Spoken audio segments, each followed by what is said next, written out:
Millet Marvels, changing the way world eats by Tenali Double Horse. Welcome to iDream media.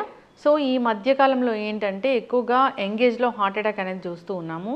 Heart attack రావడానికి అసలు ప్రధాన కారణాలు ఏంటి? ఏదైనా ఆహారాలు తీసుకోవడం వల్ల కూడా మనకి హార్ట్ అటాక్ వచ్చే ప్రమాదం ఉంటుందా? సో గుండె పదిలంగా ఉండాలంటే మనం ఎటువంటి ఆహారాలను తీసుకోవాలి, ఎటువంటివి అవాయిడ్ చేయాలి, వివరాలు తెలుసుకుందాం. మనతో పాటు ఉన్నారు ప్రముఖ dietitian and nutritionist Abitha Chilukuri గారు. మేడం నమస్తే అండి. నమస్తే. అంటే ఈ మధ్యకాలంలో మనం చూస్తూ ఉన్నాము, అప్పటి వరకు హాయిగా హెల్తీగా ఉంటారు, కానీ ఒకటేసారి హార్ట్ అటాక్ వస్తుంది, కుప్పకూలిపోతుంటారు. అంటే షటిల్ ఆడుతూ చనిపోతున్నారు, జనరల్గా వాక్ చేస్తూ చనిపోతున్నారు, జిమ్లో చనిపోతున్నారు. అంటే ఇట్లా సడన్గా హార్ట్ అటాక్ రావడానికి మనం తీసుకునే ఆహారాలు, మన జీవన విధానం కూడా ఒక కారణము. డెఫినెట్గా ప్లే చేస్తుంది, ఇంపార్టెంట్ రోలే. ఎందుకంటే ఇప్పుడు మనం హై ఫ్యాట్ కంటెంట్ అనేది కన్జ్యూమ్ చేస్తున్నాం. ఏదైనా ఫుడ్ చూసుకోవచ్చు, దాంట్లో మనం ఇప్పుడు ఏవి కన్జ్యూమ్ చేసినా కానీ high in fat, high in sugar, high in salt ఉంటుంది. ఇట్లాంటి ఫుడ్ కన్జ్యూమ్ చేయడం వల్ల మనకి ఆబ్వియస్గా హార్ట్ హెల్త్ అనేది డ్యామేజ్ అయిపోతుంది. ఈవెన్ మనకి లిపిడ్ ప్రొఫైల్ కూడా మొత్తం బ్యాలెన్స్ అనేది పోతుంది. హెచ్డిఎల్ కొలెస్ట్రాల్ ఏదైతే ఎక్కువ ఉండాలో అది తగ్గిపోయి మనకి ఎల్డిఎల్ కొలెస్ట్రాల్, విఎల్డిఎల్ కొలెస్ట్రాల్ అనేది ఇంక్రీజ్ అయిపోతుంది. ఓకే, అంటే ఈ ఫుడ్స్ ఒక మనం రెగ్యులర్గా తీసుకునే ఒక 4-5 ఫుడ్స్, ఇలా మెడికల్ టెర్మినాలజీ కాకుండా 4-5 ఫుడ్స్ ఇట్లా పనిచేస్తాయి గుండె మీద అంటే ఏమున్నాయి హార్ట్ అటాక్ రావడానికి? హార్ట్ అటాక్ వచ్చేవి అంటున్నారా? డీప్ ఫ్రైడ్ ఫుడ్ అని చెప్పొచ్చు. First deep fried oil food, processed food, ఈ ప్యాకేజ్డ్ ఫుడ్ ఏదైతే వస్తుందో అవంతా. మళ్ళీ వీళ్ళు ఇది ఎక్కువ షుగర్ అండ్ బేకరీ ఐటమ్స్ అనొచ్చు. మళ్ళీ కూల్ డ్రింక్స్, మెయిన్గా కూల్ డ్రింక్స్ చాలా మంది ఎక్కువగా తాగుతూ ఉంటారు. అన్ని డిఫరెంట్ టైప్స్. కొందరైతే వాటర్ బదులు కూల్ డ్రింకే తీసుకుంటూ ఉంటారు. ఎనర్జీ డ్రింక్స్, కూల్ డ్రింక్స్, ఇవన్నిట్లో కూడా ఎక్కువ షుగర్ కంటెంట్ ఉంటుంది. ఇవన్నీ మళ్ళీ ఇట్లాంటి ఎక్కువ కన్జ్యూమ్ చేయడం వల్ల వీళ్ళకి ఏమవుతుందంటే ఎక్కువ ట్రాన్స్ ఫ్యాట్స్, ఇవి ఏమంటారు కొలెస్ట్రాల్, ఇవన్నీ ఎక్కువ రావడం వల్ల బ్లడ్ వెజల్స్ లో డిపాజిట్ అయిపోతుంది అదంతా. దానివల్ల బ్లడ్ ప్రెషర్ అనేది ఇంక్రీజ్ అయిపోతుంది. దానివల్ల హార్ట్ అటాక్స్, హార్ట్లో బ్లాకేజెస్ రావడము, బ్లడ్ వెసల్ బ్లాక్ అవ్వడం, ఇవన్నీ జరుగుతూ ఉంటాయి. సో అసలు ఒక లైఫ్ స్టైల్ ఉంది, దీనివల్ల కూడా హార్ట్ అటాక్ వస్తుంది అంటే ఆ లైఫ్ స్టైల్ అంటే ఏంటి? Sedentary life style. ఇప్పుడు అందరికీ అదే అయిపోయింది. ఆఫీస్లో వల్ల కావచ్చు, దేనివల్ల అయినా కానీ సెడెంటరీ లైఫ్ స్టైల్ వల్ల చాలా ఒబేసిటీ కానీ, బ్లడ్ ప్రెషర్, హార్ట్ డిసీజెస్ అన్నిటికీ main cause sedentary life style.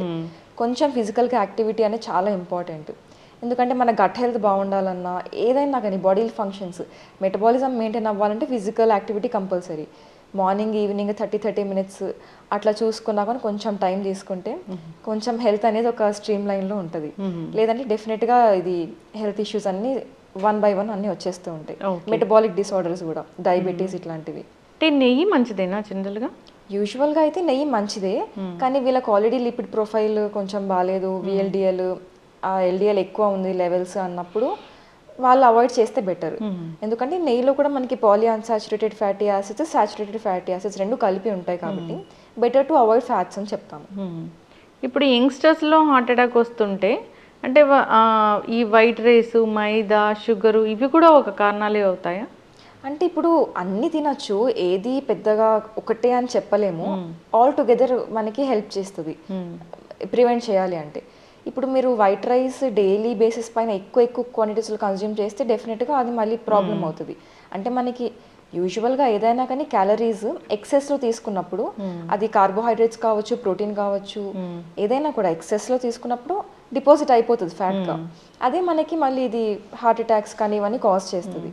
ఇప్పుడు అట్లా కాదు, లిమిట్లో అన్ని తీసుకుంటున్నారు అంటే వైట్ రైస్ కూడా తీసుకోవచ్చు, మైదా కూడా తీసుకోవచ్చు. ఎట్లా చెప్తారు అసలు, ఎట్లా మెజర్ చేస్తారు అబిత గారు? అంటే జనరల్గా ఇదే మనకి మెజర్మెంట్, ఇంత క్వాంటిటీ తీసుకోవాలి అనేది అసలు మనం ఎట్లా తెలుసుకుంటాము? అంటే అది పర్సన్ టు పర్సన్ డిఫర్ అవుతుంది. యూజువల్గా ఏంటి అంటే మెయిన్గా మనం చూసుకోవాల్సిన సీరియల్ ఎక్స్చేంజ్. ఇప్పుడు లంచ్లో రైస్ తింటే డిన్నర్లో సంథింగ్ ఏదైనా డిఫరెంట్ సీరియల్, మిల్లెట్ కావచ్చు, లేదంటే వీట్ కావచ్చు, ఏదైనా 2 different సీరియల్స్ అనేవి డైలీ లైఫ్లో మనము పెట్టుకోవాలన్నమాట. ఒకటే సీరియల్ కంటిన్యూస్గా తినకుండా. ఏ టైం అయినా కావచ్చు, లంచ్ కావచ్చు, డిన్నర్ కావచ్చు, ఏదైనా అకార్డింగ్ టు కంఫర్ట్ అది మీరు చేంజ్ చేసుకోవాలి కంపల్సరీగా. అదైతే మెయిన్గా ఉండాలి. హోల్ గ్రెయిన్స్ ఉండాలి, 1 mealలో హోల్ మీల్స్ కంపల్సరీగా ఉండాలి. బ్రేక్ఫాస్ట్ అయినా లైక్ ఓట్స్ కానీ, రోల్డ్ ఓట్స్, మళ్ళీ మ్యూసిలీజీ ప్రాసెస్డ్ అనట్లేదు నేను, రోల్డ్ ఓట్స్ మీరు ఇంట్లో ప్రిపేర్ చేసుకోవచ్చు. ఓట్స్తో ఏమైనా ప్రిపరేషన్స్ ఓకే. అట్లాంటివి బ్రేక్ఫాస్ట్లో తిన్నా కూడా ఏదైనా ఒక మీలో హోల్ గ్రెయిన్స్ ఇంక్లూడ్ చేసుకుంటే మీకు ఫైబర్ అనేది మీట్ అవుతుంది.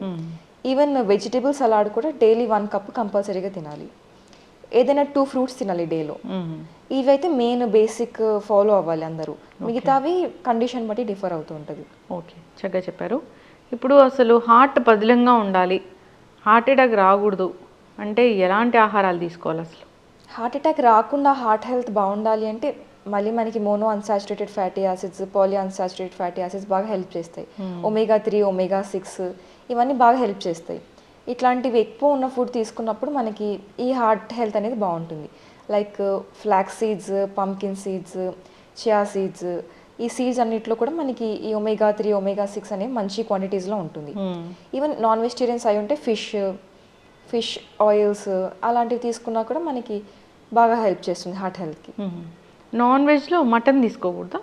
నాన్ వెజ్లో అంటే రెడ్ మీట్ ఎక్కువగా తీసుకుంటే అది మళ్ళీ మనకి ఇట్లాంటి కండిషన్స్కి కాజ్ చేస్తుంది అని మటన్ తీసుకోవద్దని చెప్తూ ఉంటాము.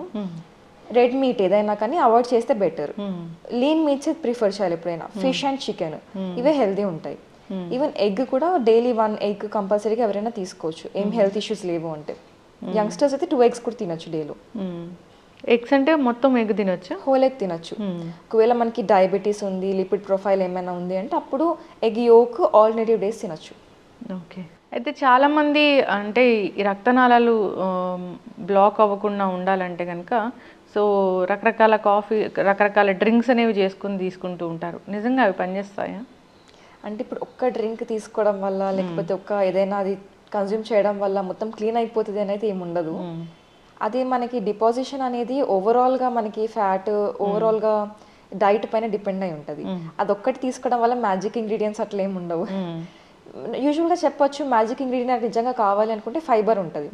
ఫైబర్ ఎక్కువ తీసుకున్నప్పుడు ఏమవుతుంది అంటే మనకి లోపల ఫ్యాట్ ఏదైతే ఉంటుందో లైక్ బ్లడ్ వెజల్స్ డిపాజిట్ అయిపోయినది అదంతా ఎలిమినేట్ చేయడానికి హెల్ప్ చేస్తుంది ఫైబర్. అంటే మనకి వెజిటేబుల్స్లో, హోల్ గ్రెయిన్స్లో వీటిలో వస్తుంది. ఇలాంటివి ఎక్కువ తీసుకున్నప్పుడు ఆటోమేటిక్గా బ్లడ్ వెజల్స్ అన్ని క్లీన్ అయిపోతూ ఉంటాయి. హార్ట్ హెల్త్ ఇష్యూస్ ఉన్న వాళ్ళందరూ హై ఫైబర్ డైట్ తీసుకోవాలని చెప్తూ ఉంటారు. అందుకే ఈవెన్ సోడియం కూడా, సాల్ట్ అనేది చాలా మెయిన్ ఇంపార్టెంట్ రోల్ ప్లే చేస్తుంది. కుకింగ్లో మనం ఎక్కువ సాల్ట్ యూజ్ చేయకపోయినా కానీ ఈ ప్రాసెస్డ్ ఫుడ్లో ఇన్విజిబుల్ సాల్ట్ అనేది మనకు వచ్చేస్తుంది. సోడియం ఉంటుంది అన్నిట్లో, ప్యాకేజ్డ్ ఫుడ్లో బిస్కెట్ కావచ్చు, చిప్స్ ఏదైనా కూడా దాంట్లో అన్నిట్లో సోడియం ఉంటుంది. అలాంటి ఫుడ్ కన్జ్యూమ్ చేయడం వల్ల కూడా వీళ్ళకి ఇవన్నీ యాక్సిలేట్ అయిపోతాయి కండిషన్స్. అంటే ఉప్పు తక్కువగా తినాలా? ఉప్పు తక్కువ తినాలి ఇలాంటి వాళ్ళు. లైక్ 1 teaspoon per day తింటే చాలా బెటర్. అంటే లైక్ ఫుడ్లో కూడా మనం తీసుకునే ఫుడ్, ఫ్రూట్స్, వెజిటేబుల్స్ అన్నిట్లో కూడా సోడియం ఉంటుంది కొంచెం క్వాంటిటీస్. మళ్ళీ ఇంకా ఎక్స్ట్రాగా తీసుకోవడం వల్ల ఇవన్నీ ఇష్యూస్ వస్తాయి. ఒక ఫ్రూట్ ఉంటుంది, దాన్ని తీసుకుంటే ఈ రక్తం గడ్డకట్టే గుణాన్ని ఆపుతుంది అంటే అట్లా ఏమైనా ఉంటుందా? అంటే బ్లడ్ థిన్నర్ అంటారా?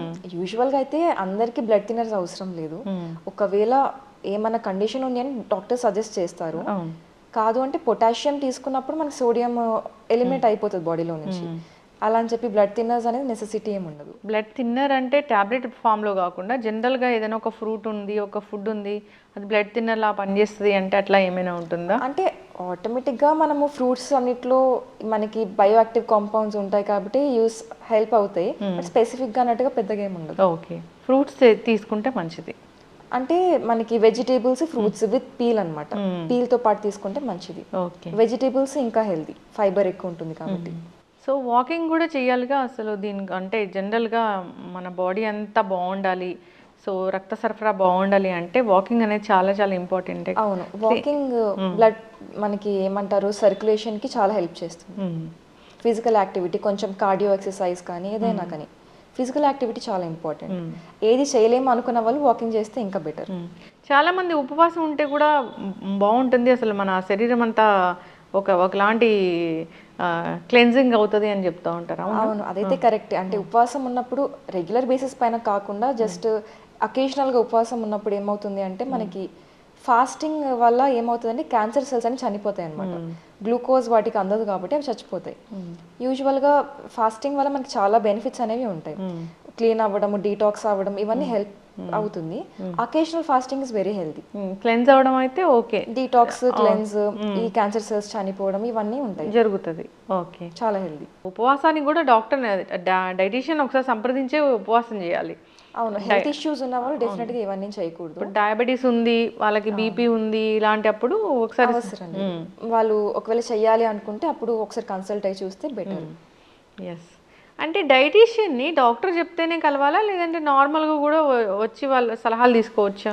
యూజువల్గా కూడా తీసుకోవచ్చు. అంటే ఇప్పుడు మీకు ఏమైనా హెల్త్ కన్సర్న్స్ ఉన్నాయి, లైఫ్ స్టైల్ ఏమైనా ప్రాబ్లం ఉంది, లేదా మనకి ఎలాంటి ఫుడ్ తీసుకోవాలి ఏంటి అనేది ప్రాపర్ గైడెన్స్ కావాలి, మనకి లాంజిటివిటీ ఉండాలి, మెటబాలిక్ డిసార్డర్స్ రావద్దు, ఉన్న ప్రివెంటివ్ మెజర్స్ కావాలి అంటే డెఫినెట్గా వచ్చి మీట్ అవ్వచ్చు. ఒక డైటీషియన్ దగ్గరికి వెళ్ళినప్పుడు అసలు అంటే ఇప్పుడు చాలామంది బయట నార్మల్ చదువుకున్న డైటీషియన్స్ కూడా మనం చూస్తూ ఉన్నాము.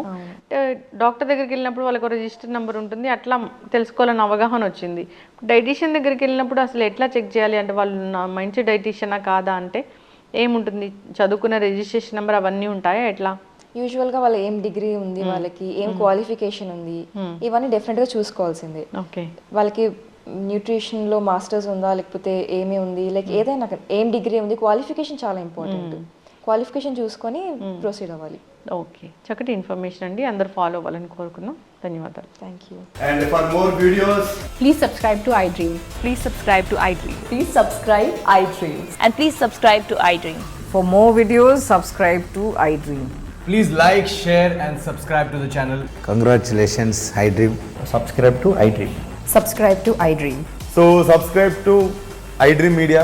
iDream ki iDream team andarki huge congratulations. Please subscribe iDream Media. Please subscribe to iDream. Subscribe iDream. Please subscribe to iDream. iDream అంటే నా కళల ఛానల్ను సబ్స్క్రైబ్ చేసుకున్న నోరు తిరుగుతలేదు, మీరైతే గంట గుర్తు కొట్టండి. For more such videos, please subscribe to iDream. Subscribe to iDream. Please subscribe to iDream. Please subscribe iDream Media. Please do subscribe to iDream. Please subscribe to iDream Media. For best entertainment and information, please subscribe iDream. And don't forget to subscribe to iDream.